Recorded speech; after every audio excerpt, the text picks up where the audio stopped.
Hello, everybody, and welcome to this week's Writers Chat. And this is the place writers like to gather together and talk about all things writing for writers and by writers. And we just really glad seeing everybody here today. We see some our good old friends in the chat, and then we see. We know some of you take the time to watch the recording, and we sure do appreciate that. It's such to develop our writers' craft on that.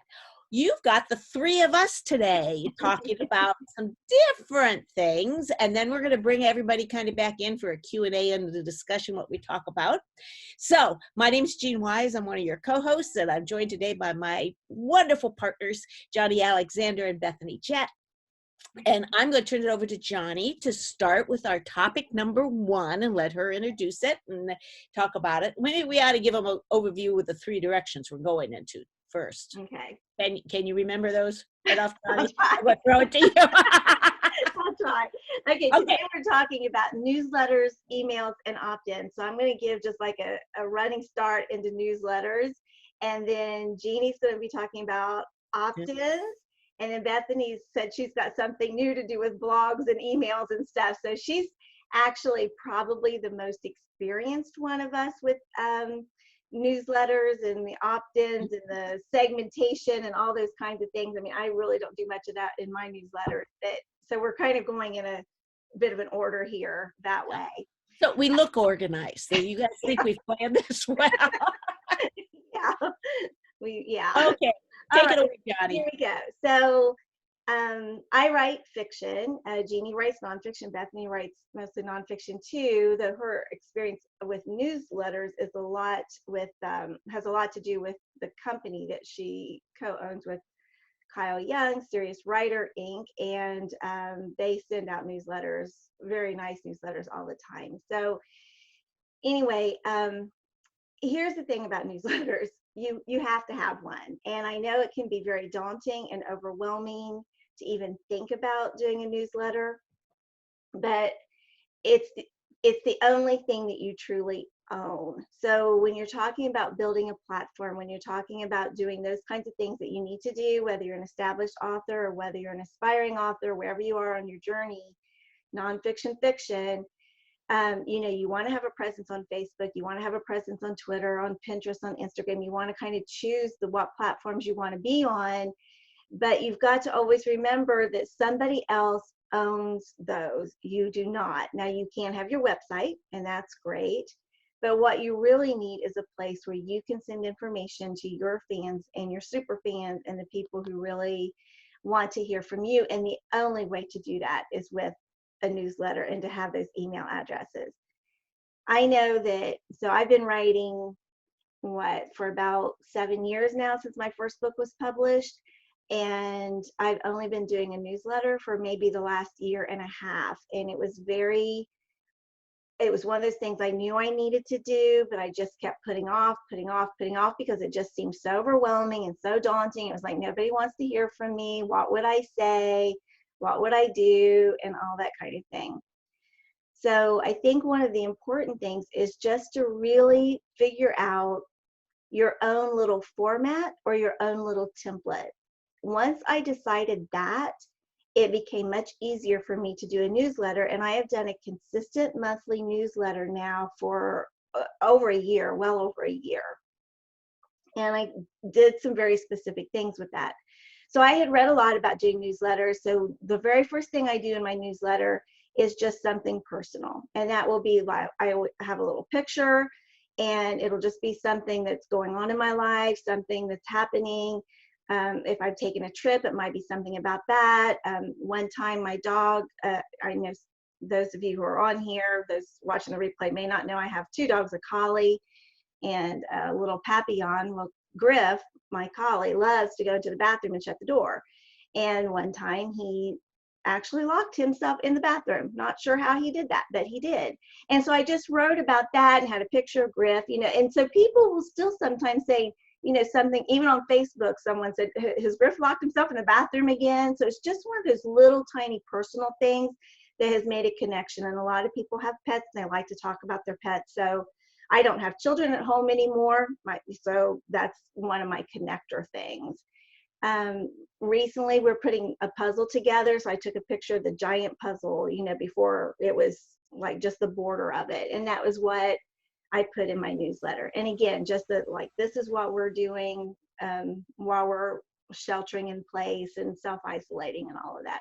So just something personal, just that paragraph. And then here is the key for me. Now, I wish that I had grown this list organically. That is really not what has happened. I think that's a better way to do it, probably for long term, and something I want to work on. I don't really have a good onboarding sequence yet, and I think Bethany will probably talk more about exactly what that is. In fact, right now, because I just kind of changed my website, I don't even have a sign up on my website right now, which is not good. I mean, that is less than no-no, so I need to get that back up. But I do want to talk a little bit, I know, I want to talk about book sweeps. It's coming, I'm going to do it, but I'm trying to get it done right this time. I want to talk about a company called Book Sweeps really quick. And it is for novelists, unfortunately not for nonfiction people right now, but if you're a novelist, the minute you get your book published, I really encourage you to look into Book Sweeps. Say it again. Say the name of it again. Book Sweeps, BOOKSWEEPS. The genius behind it is Ryan Zee. He has done a phenomenal job of trying to help over time. I mean, I've seen this company kind of progress over time. Come up with a way to gather email addresses. And what he does is runs promotions, and he also now does them with BookBubs too, and different things, but mainly with the email addresses. You have to give 2 books away, and then you are in like a big giveaway. So the theme might be inspirational historical romance. So if you have an inspirational historical romance, you can sign up, and it costs, it varies, like $40, $50, $60, just kind of depending. And along with a bunch of other authors, you are in this huge giveaway where they give, the winner gets, I think there's 2 winners, and everybody gets a book, and then there's like a grand prize too that they get. And then these people sign up for your newsletter. So I've done that several times, and now have well over 2,000 newsletters, getting close to, or emails, getting close to 3,000. So what I knew from doing that is that my subscribers like contests.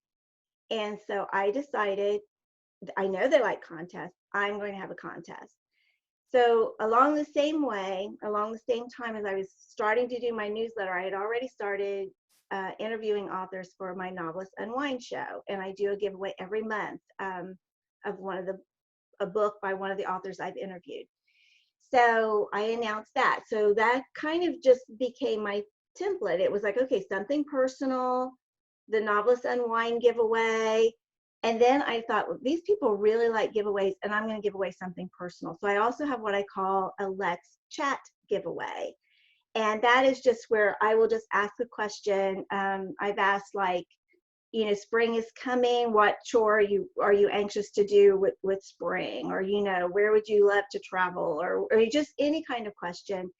And I give away a little prize. And the prizes are only like $10 to $15 usually. I've given away tea towels. I've given away books. I've given away gift cards, are really popular.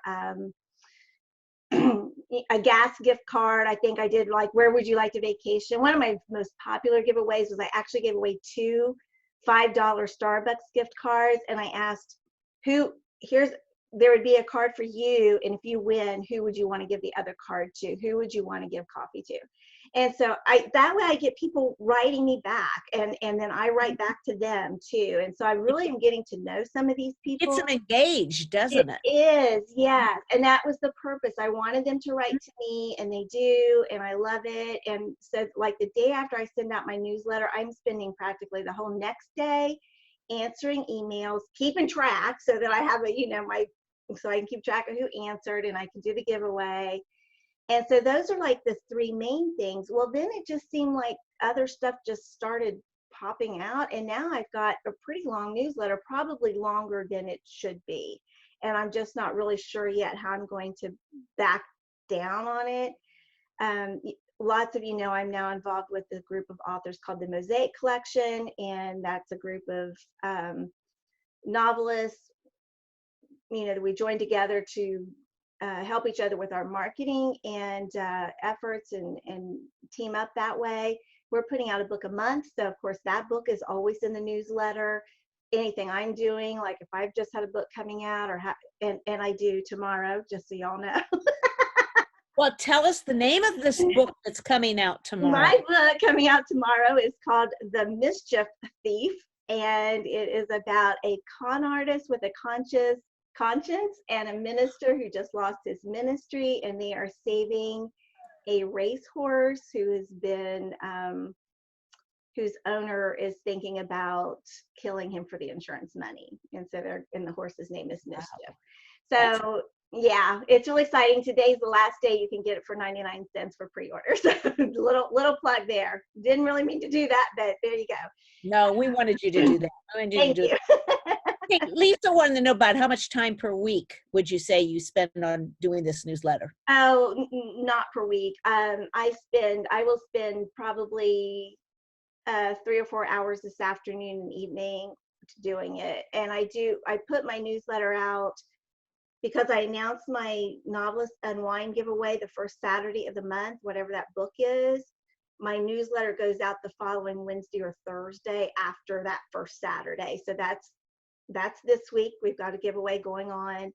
And so it takes me it shouldn't take that long, but by the time you do the photos, figure out the photos and all that kind of stuff and bring it in, it can take like 3 to 4 hours and make sure everything's proofed, because I have to send myself an email and read through and do that. Always read through, send yourself that email first, read through it because it's amazing. Make sure all your links are working, all that kind of thing.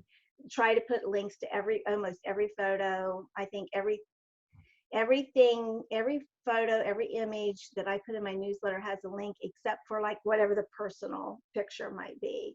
Okay. So, and you put this out monthly, by the way? Monthly, yeah. Not yearly, like Rhonda wants to only do one once a year. No, you do not want to do one once a year. You don't necessarily have to do one once a month. I was listening to a webinar just the other day, and I've heard this before with Thomas Umstattd Jr., who does Novel Marketing Podcast. And he says, if you wait like that, people aren't going to remember who you are, why they're hearing from you, and they're very likely to unsubscribe. So, you took it seriously. Well, I asked it seriously, so but yes, I did take that seriously. I do not do that. So impressed. I'm like, oh, here we go. See, we take your questions seriously, Rhonda. Yeah. And then one other thing that I'm going to turn it over to Jeannie. This is a book that was highly recommended in that webinar by people that were in the chat, and more than one were saying, oh yes, this is really good. So I bought it. I don't remember how much it cost, but it wasn't that much. Newsletter Ninja, How to Become an Author Mailing List Expert by Tammy, and I do not know how to pronounce her last name, but I'll put it in the chat. Lebrecht, maybe. I just started reading this, and she's not going to give you like details on the nuts and bolts of setting up or the program stuff and the app stuff and that kind of thing, but she does have a lot of good information in here, and just a lot of like tips like how to do your onboarding sequence, and there was stuff in there that I really felt was really good. But I wanted to read you her philosophy. First, you are not selling what you think you are. Second, if all you're using your list for is selling, you're doing everything wrong. And I just think that's really important. What you're wanting to do is build relationships. And yes, these people, hopefully, they're going to be your fans. They're your super fans. And I do believe that my mailing list has brought people into my world that would not have been there otherwise. I put a Facebook launch group together for the very first time. I had one before, but I didn't really do much with it. I didn't know what I was doing. So for The Mischief Thief and for future books, I did decide, okay, I'm going to do this launch team. It's called Johnny's A-Team. I put that in my newsletter. I have over 100 members in my launch team. So, I mean, it it was, and a lot of them I know came from the newsletter. So that's it. That's it for me. So much, Mom. Yeah, you know what I heard, Johnny, is I heard kind of create a template, a framework Mhm, works for you. mhm. That maybe hits some of those things that it's not just for you, not just to sell, Right.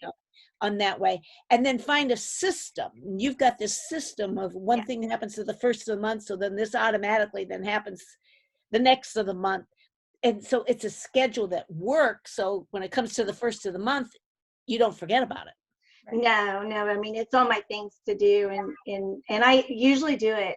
I usually do it on Wednesdays and then send it right out, but I'm going to try to do it today, and because I've got today, this afternoon to do it, and probably still will go out tomorrow. But truly, I mean, then I know I have to block off time Mhm. after that, because I do answer every single Yeah. email.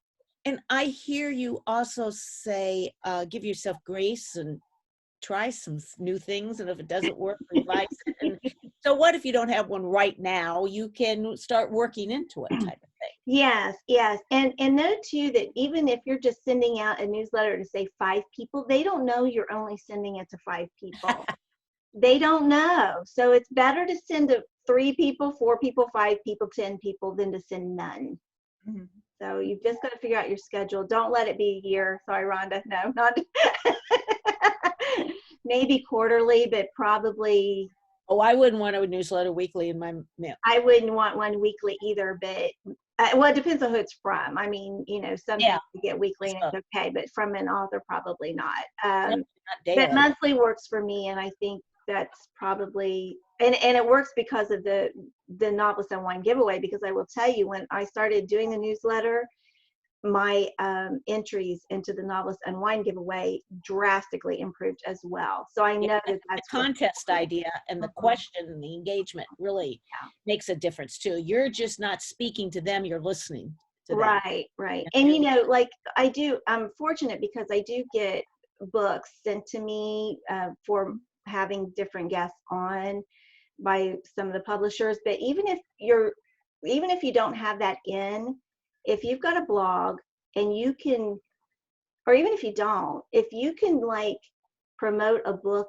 if you're not published and you want to do something, you can give away a book, and it maybe will cost you $10 to $15 a month, but I think in the long run that would be cheap for building your newsletter list. That's Mhm. a cheap thing to do.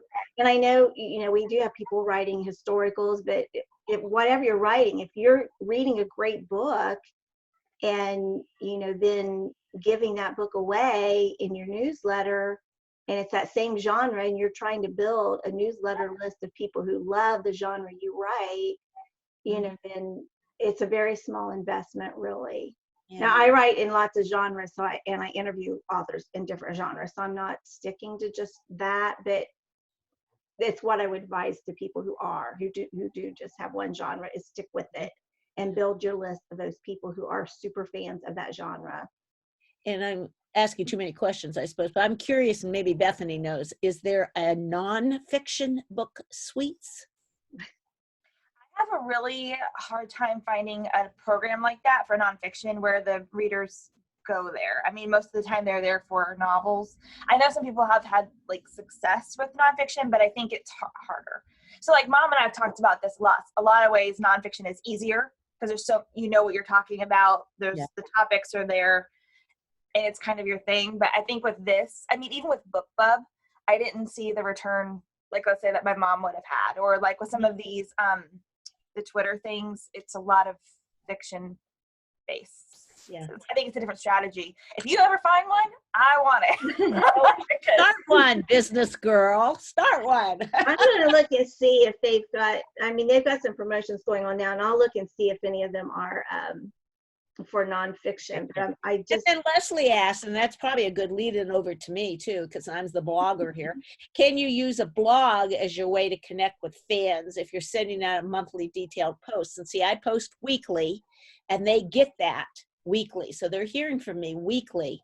And what's the difference between a blog and a newsletter? It's like my blog's more topical, where a newsletter would have some of the elements that I think Johnny has is not always in my blog post on that. Both gives us email lists on that. And so I've had better luck being nonfiction, connecting through that blog, not having a formal newsletter, but I love the idea of her having more of the engagement, and mine is so one way, and she's got established a little bit more two-way communication. I think that's an element that's missing in mine. So it's giving me food for thought. But I want to talk about opt-ins. Well, can I just say really quick, I finish did look on booksweeps.com and they do have a nonfiction category. I can't tell exactly what thing is going, but if you're writing nonfiction, you might want to check it out anyway. They are good. And I know, like, if they feel like a contest that they've done or a promotion they've done hasn't brought in enough email subscribers to the authors, they will give you a free one to do again. I mean, they are very generous and very helpful that way. I've had times where I've emailed them. I always get quick responses. So it really is a super good company to look into and to support. So what is the name of it again? Book Sweeps. I'll put it in the chat. Okay. .com. We'll check it out. So Yeah. it's another resource. But opt-ins, lead magnets are also called, is a way I've used to grow my nonfiction blog. And kind of what I have done is basically created a supplement to whatever the topic was in my blog that day. And, you know, we've talked about having certain pillars, certain columns, certain buckets of content. And I've always tried to think of having something at least once or twice a year within those contents. And I'll use the example because I have a faith-based blog of prayer, and writing a blog post about it, but then also have an opt-in where I get email addresses for somebody, get email addresses for people in order to download like a PDF or a blog, a PDF or a lead magnet or an opt-in and that. So I attach it to a theme, and I like what Johnny said. I follow a template. I have a PDF template already created that I keep on file that I just bring up every time. Bethany will love it. It's got all my blog colors, all my branding's done on that. It's the only thing I really do well in branding is some of these opt-ins. Not all are that way, but most of them are that way.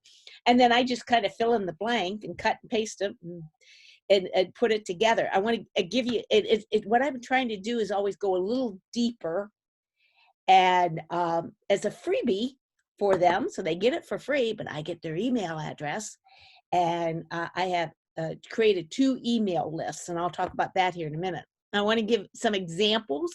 I think I've got over 50, maybe even closer to 70 lead magnets developed over the years, and it has made a difference in growing my email list. It really has made a difference. I don't have 3,000, Johnny, but I'm at 2. And the big difference was the lead magnets. Offering the lead magnets made a major difference for me in growing it on that. Here's some examples. I have 10 tips for creating sacred space at home. My blog post was how I established a home altar and how it enriched my faith walk. And here's some ideas. But if you want more ideas, click the button, and then I collect the email on that. I had 50 questions to nurture gratitude. That thing is still popular today. People always looking for something for gratitude. 40 Bible verses about prayer. See, so sometimes it's a resource list. Sometimes it's a checklist. Often like I said, I've taken a topic and expanded it. Advent resource guide and the Pentecost celebration ideas. I tell you, holidays, people love downloading holiday ideas. You get close to Advent, that Advent resource guide every year gets downloaded. Often then, not just on my blog, sometimes they'll Google it and it'll pop up. The Advent one has been so popular, I'm on page 1 on Google when it comes to Advent resources and stuff. That I have one that just an enormous amount of hits to my blog in fall on that way. And but but I've noticed the Pentecost is coming up now in early June. And what I need to do is put that link, put it out on social media and advertise it a little bit more, which will bring people to the blog, which will bring people to the how to do it. So I mentioned I have a template that I established a couple years ago. Actually, I think I purchased it from somebody, a PDF template, and I just modified it. And that makes it easy to get it ready. I do use my mail. My mailer is Aweber, which I know we've talked about different way things. I have 2 email lists with Aweber.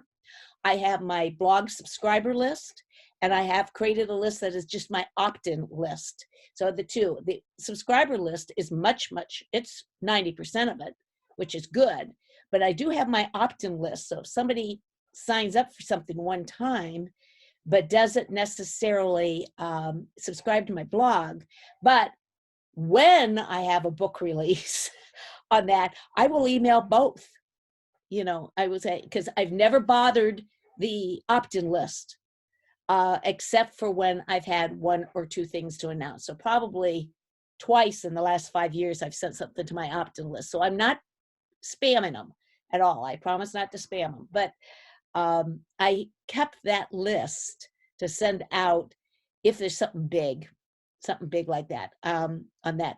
I have sent out a reader's survey to both lists. And I'll preface it by saying, you have signed up for something in the past. I'm interested in your input, and gave them my reader's surveys. Often that brings somebody back in. So that engagement is really important on that.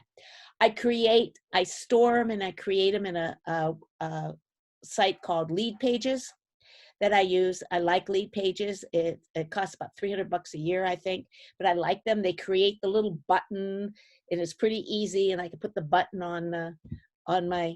under my blog post. I said, just click here to get the resource guide, and they click right there, and then they take care of that email sequence. Is that what you're going to talk about, Bethany? But I use about this much of Lead Pages when it's worth a lot more. And so I really need to do it more. But I do want to finish up by saying some other benefits. You take the time to develop, say, a resource guide on prayer on that, or a list of 50 books on Pentecost. Let's just say that, something like that. You create these resource guides. You could keep using them. You can reuse them. Like I said, you could use them on social media. You could use them. I've used them as retreat handouts. A lot of times I'll do a presentation or be asked to serve a retreat. I just copy those off. Sometimes I have to tweak them a little bit, but that I'll have my name and my blog right on it. And you just use these retreat handouts. It's really easy. With everything moving online, I'm a deacon at our church. Everything is online right now. I just finished broadcasting this morning. Every Tuesday, I'm broadcasting for our church, spiritual practices for your faith journey. Where did I get the ideas? All my freebies. I'm just going back to that folder, guys, and saying, okay, what haven't I talked about yet? And I pull that out. I'm using that as my outline to talk online, and then I'm sharing some of those resources in the post to my congregation. So they think I'm spending all this time developing all this stuff. Shh, don't tell them, stuff I developed a year or 2 ago. But that's become a resource. It's become an idea bank for me and stuff. And like I said, I use them in the Facebook posts a lot of times too, to kind of reach out and engage. So I think using opt-ins are a great way to grow your email list. I think Johnny's got a thing on here about the 2-way communication. See, it's pretty much one way, but it brings them back to my blog so I can keep building them. Building my list and creating a relationship with them. But it's got some limitations on that way. I think it's a highly creative way for writers to write. Very creative on that way. So there you go. Bethany, you got some good stuff to share with us. Why don't you share? I just have to say that this has been awesome, and I'm excited to be working on my newsletters some more too. All right, so the first thing, I have 2 things. I want to share the importance of the welcome funnel, and then last week I had a meeting with my mom and sister, and I was mentioning a blog format, and Mom thought I should share it today too, so I'm not really sure how it's going to tie in. I guess I'll do that one second. So just building off of what you guys said, I just want to talk about the importance of a welcome funnel Mm-hmm. and how it connects people who are opting in with the lead magnets and getting them into your newsletter without them feeling like, why did I get this weird email, and letting go. And I think it comes back to tone. Yes, so I'm going to explain the welcome funnel. So first, let me give you a scenario. You download a PDF or a resource or an opt-in from somebody, and you get it and you're happy. And then 2 or 3 days later, you get this email where they're talking about their vacation and their kids or something else. And you're like, I don't even know who you are. And I don't remember why you're in my email. And the first thing I do when I get emails like that, it's a big old fat unsubscribe because it feels spamish.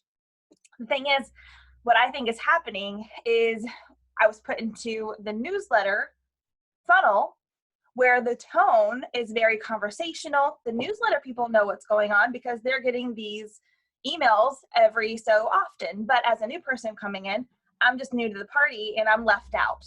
And so what a welcome funnel does is it bridges the gap between your opt-in and your newsletter so that the people who are coming in to be new and friends with your email list aren't feeling like they don't know what's going on or that it's not for them. And so this can be a sequence of maybe 4 to 6 emails. And if honestly, if you just Google welcome funnel scenarios or examples, the internet is flooded with them. And I'm working on one of my own to share, but it's not ready. But so what you're going to do basically is when you send the opt-in offer, I use Lead Pages too. I love them, but a lot of email service providers like Aweber, I use ConvertKit. I know Mom's got one she was using. A lot of them will also have landing pages, which is where you can put your form. At least is what ConvertKit calls it, as a form. And that's where they're going to do the opt-in, and then they deliver the thing.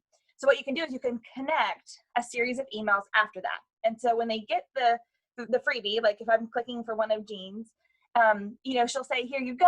I hope you love it. Maybe another tip of value. And then I get the PDF. So a best practice would be 2 days later to hear from her again, but not the newsletter. More like following up on the opt-in offer. Was it what you expected? Did you see anything missing? Asking questions, building that two-way communication. And then another piece of value. 2 days later, I might get another email from her, again, on the same topic, maybe referring to something in the previous email. Basically, what you're doing is you're teaching your email list to open your emails, but you're also sharing more information about who you are. And you have like a sequence, and then you pop them back into your newsletter funnel. So if you don't have a book or a course or an ask, if you will, like if you're not trying to get them to buy anything as a result of the opt-in, they go into your newsletter. If you do have something in that funnel that you're trying to get them to ask, you don't ask for the sale or the book until maybe email 4 or 5.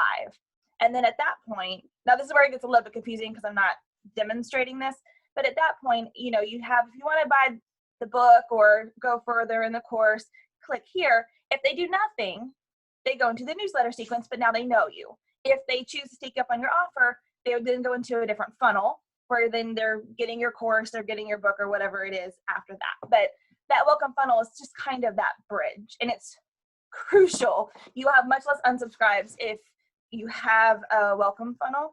And the key is, as you're doing the opt-ins, getting them back into a welcome funnel that makes sense. So you might even have more than one. So if you've got a welcome funnel geared to specific novel that you wrote, you might just need to duplicate it, change some things so that way if someone's coming in with a different opt-in, it's the same information, but you're just kind of tweaking that opening introduction email. And so one way this worked really well, I don't really see any questions yet, so is a company, well, you guys know I love Gary Vaynerchuk, but he partnered with a company who does like these big canvas signs, and they have like a lot of his, and I was like, I need this for my office, I love them. So I subscribed to their newsletter. They have one of the best welcome funnels I'd ever seen. They were short. It was, here's who we are, and it was relevant to what I had searched for. It was basically, I think it was 3 days in a row, and it didn't feel spamish because I had gone to their website, I had opted in, so it was fresh in my mind. And so those first few ones, I actually enjoyed reading them. And then there was another one from a pillow company. Because, okay, I know this is like, how does this work for authors? But you have to think about what makes you excited as a consumer. And so we were sitting at a hotel, and you know how the pillows are always the best? So I like took a picture of the tag because I was like, I like the amenities. I'm like, why am I not having a hotel experience at home? So like I researched it, found the company that sold it, you know, and got the pillows.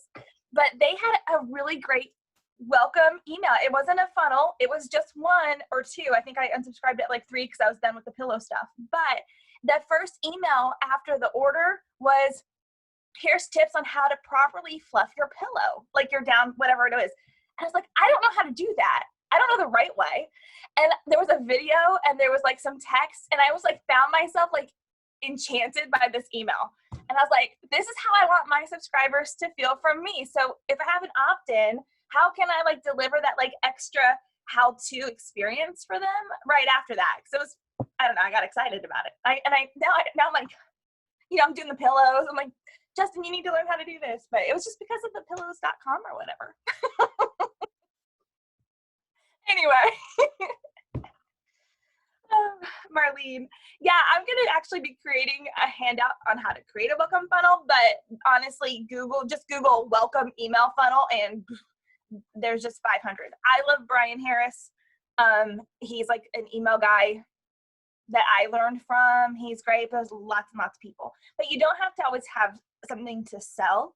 I think getting people to know who you are first is a good thing. So a lot of people do not handle their email until they have a book, and that's a mistake. You need to have that relationship with people before you have something to sell. Talk about the legality of it. Aren't we supposed to say you may also receive additional emails from me concerning something that for at some place along the line? I know Aweber, I think, or no, it's at the bottom of lead page. It's one of my things that I use. It adds that, but I have not done that enough. I can't remember if it's actually U.S. law, but that after the GDPR stuff is when like we're talking about best practices coming over here, and like you probably do have some people overseas on your email list. You don't know. So like I have a section in your email service provider, which is what you need to use for your newsletters, like another company, not like your personal email where you're sending stuff out. In the settings, I know for us, and probably from all of them, there's like send this notice to European subscribers or anyone with a EU thing that can show up. But what I have started doing as a best practice, because I think it's going to be a law at some point, is if someone's downloading an opt-in, they're subscribing to the opt-in. So you will, I think in the future, need to say something like, and receive occasional updates. I always have some language in that opt-in to where they know they're going to get a second email from me or subscribe to something. And so That's what I usually, meant. I usually don't say the word subscribe, you know, because there's certain trigger words that feel spamish. So I make mine say something very generic like that, like, you know, get the free opt-in and occasional goodies, or a weekly tip or whatever it is that you're actually going to do. And that way, if they ever come back and they're like, I didn't sign up for this, well, actually you did at the sign in.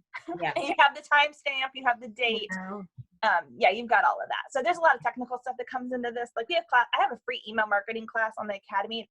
It's still free. It's called Basics of Email Marketing. I can throw that in there, but. Okay. And a couple people are asking, if we could share some sample links on Writers Chat. I can share my template. I'll be glad to go over that later. I'll post it later on our Facebook members page. I'll try to do that too. When I get my newsletter done tomorrow, I think I can like create a PDF, and I think I can add that. Now it may not look exactly like it would look in the mailbox, but so I could see some idea of it and all that. And if Bethany would share that link to that class, that would help people, because like Sally's saying, she gets bogged down with the technical side. Somebody asked what we were using for pop-up subscriptions. That's what Lead Pages does for me. Bethany, what you use for subscriptions for your blog? So on my website, it's just kind of built in. Like I use a ConvertKit form that connects to my theme. On the Serious Writer site, we use MailMunch, and it has like a header, a pop-up box here, and then one at the bottom. The really annoying ones that like jump in the middle of the screen. Yeah. But, like I've taught in that class, I was going to fight Kyle, my agent, my business partner, on this because I wanted to take it down because I hated it. but when I looked at the analytics, that annoying box converts more than any of the other ones. So if you're thinking like nobody likes that, they may not, but they'll put They'll do it. those numbers speak for themselves, which is I've heard that too. Nobody likes them, but they do work. And so better than the others. It's the yeah, highest converting opt-in area on our site, the Right. middle annoying box. And I've heard that. And skim up the chat a little bit, Bethany. Sally's got some specific questions where she's actually mentioned MailChimp, and you might be able to answer. There's several questions there about getting it running. Is that where does she use MailChimp for the welcome email funnel? And then does she choose who goes where and what? So you're in total control. I'm going to say ESP. It's the email service provider. MailChimp is one. Aweber is one. MailerLite is what I do. MailerLite. They're all ESPs. The email when you sign up like for a Gmail or a Hotmail is an ISP, an internet service provider. So that's how people respond to you. If they reply, it goes to your ISP. But legally, you need to use an ESP because they have a way to unsubscribe from your newsletter. I cannot recommend MailChimp right now because I'm still mad at them for what I thought they had that like terrible best practices for people a little bit ago, which they may have changed. I will say that for the recording, they may have updated it. But I know a lot of people were about to be charged hundreds of dollars extra because they weren't grandfathering anybody in, and I just think that's terrible. So whatever you choose to do, but some people love it and it works great. I know people who are like millionaires and they still, I'll get their emails and it's a MailChimp thing. I'm like, well, more power to you. So it's just a matter of how you use the program, I think, is the most important thing. Leslie's asking about Constant Contact, that she used their template for newsletters. And does MailLite have something like that, Johnny, or did you? Oh yeah, it's so easy. And there is that bit of a learning curve, but I'm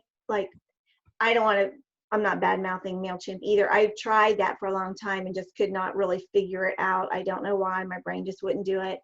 Someone suggested MailerLite to me, and again, it took a little bit, but it was so much easier for me. And you just, there's just kind of, you just set it up, and they've got these blocks. You pull over if you want an image, you pull over if you want image and text, you pull over if you only want text, a headline, whatever. And then you just edit right in that little box, and you can move them around and you can copy them, and it just works really great. So MailerLite is good. Also, recently there's a new one out called Flowdesk, Flodesk. I actually bought it too, so because people liked it, but I haven't gone through the tutorial yet and switched, but I probably will be switching to them because they're a little less expensive.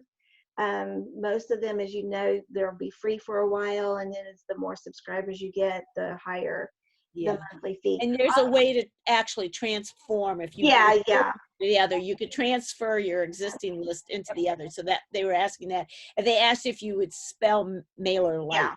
It's like Miller did it, MailerLite, except it's one word. But yeah, I'll put that in there too. Okay. I do want to say, because we have not said this yet, and this is very, very important. We kind of touched on it with the GRDC stuff. You cannot and do not just put people's names down and start sending them a newsletter. They have to opt in. You have to subscribe to it.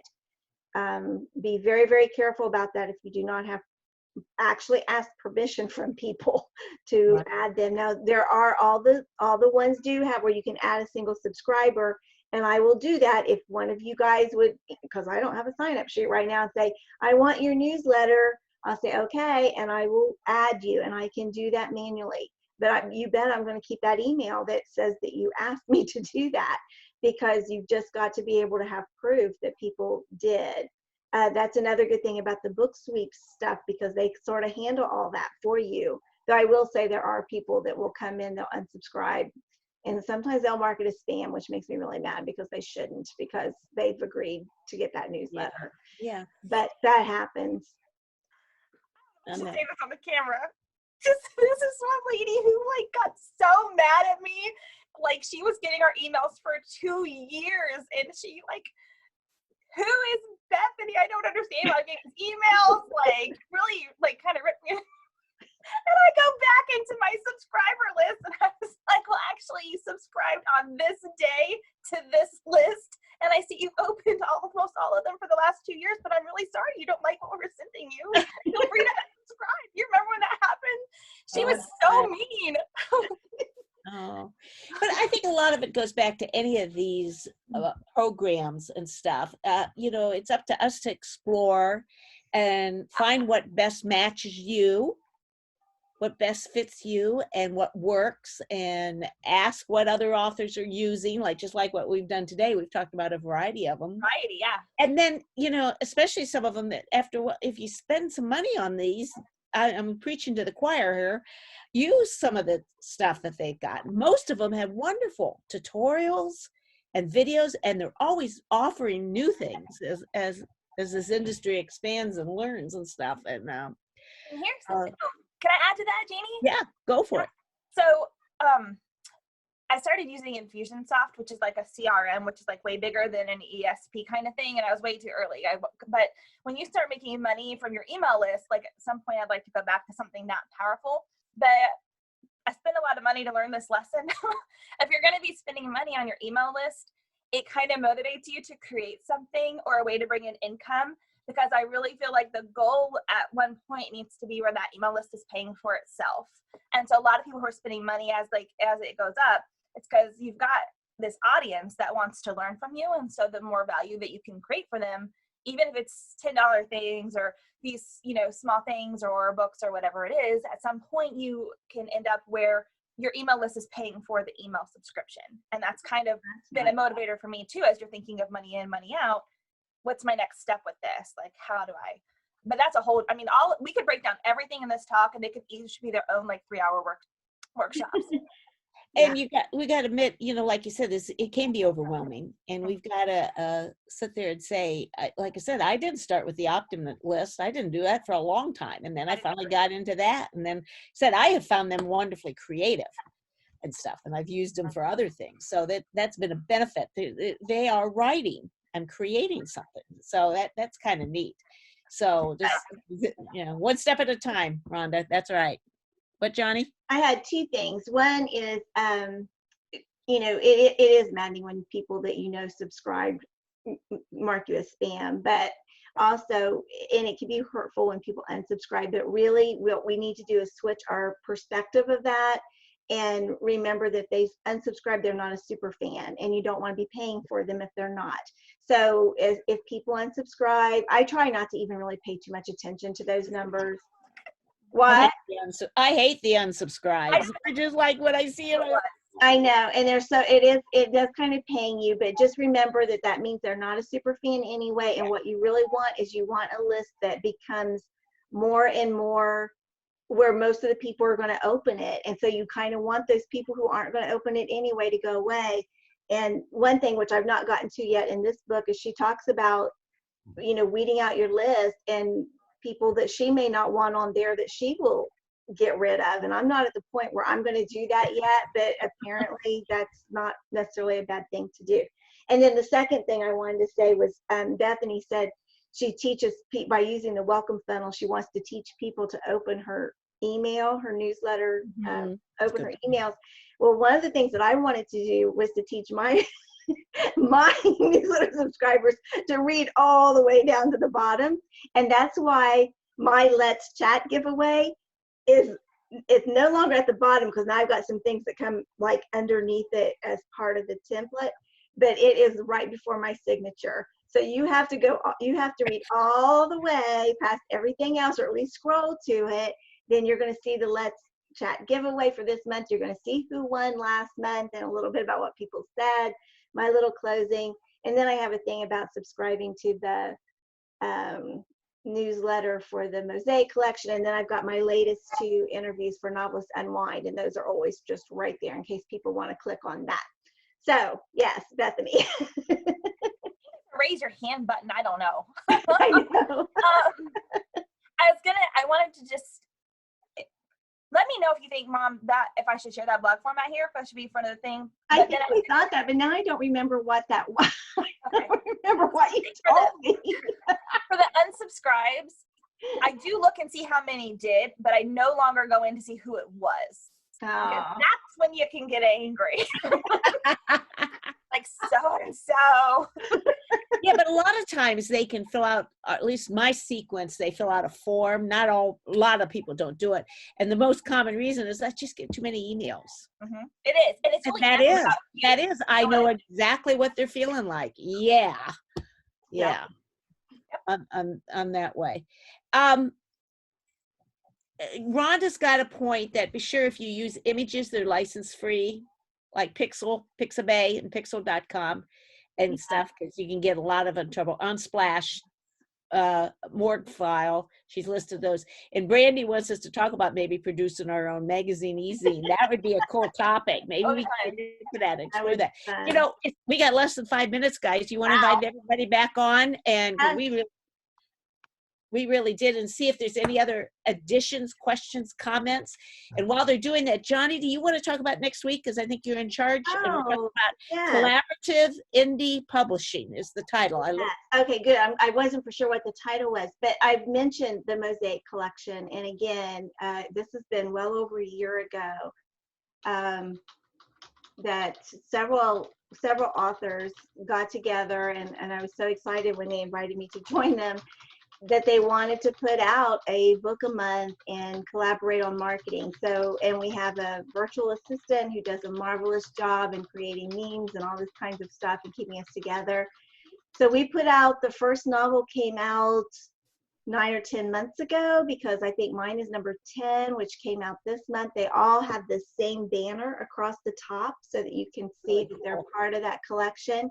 And the two women whose brain, idea this was, will be with us next week. Stacy Monson and Brenda Anderson. They both are indie published and have been doing a really good job doing that. I just think it's going to be a really fun thing to be involved in. And I think it's also a trend that we're going to see more and more, that, we're not the only group doing this, where people are going to gather together and collaborate by putting books under a banner. And our only thing is that right now is that they were all contemporaries, but we are starting historical line next year. So we are just really growing, and it's kind of an exciting thing to be in. We've got a short story collection coming out next month.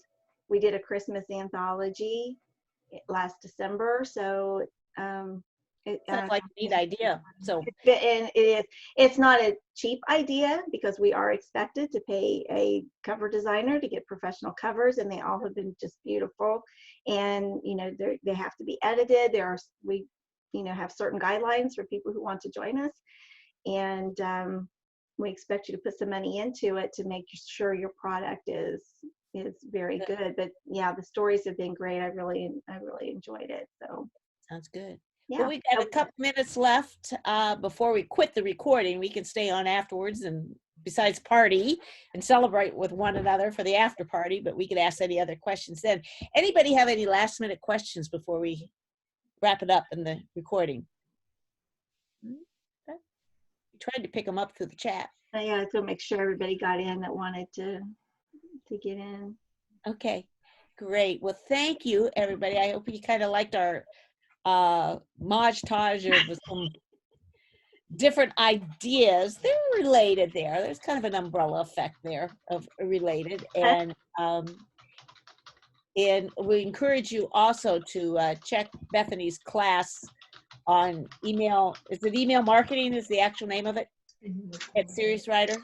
Yeah, I did a training on it, and so I recorded that, and I go through like website, email, and social, just kind of how to connect all the pieces there. And it's going to be pushed into a bigger class.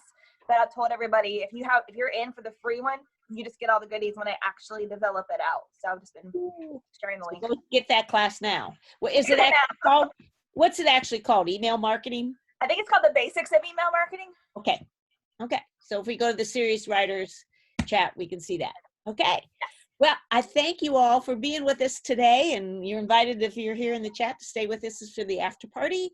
Thank you for taking the time to watch our replay, and we look forward next week to learn about collaborative indie publishing. That'll be a really good topic for all of us to learn more. So we'll thank Johnny next week. She gets to do all the work next week. on that. Thank you, everybody. See you next week. Bye.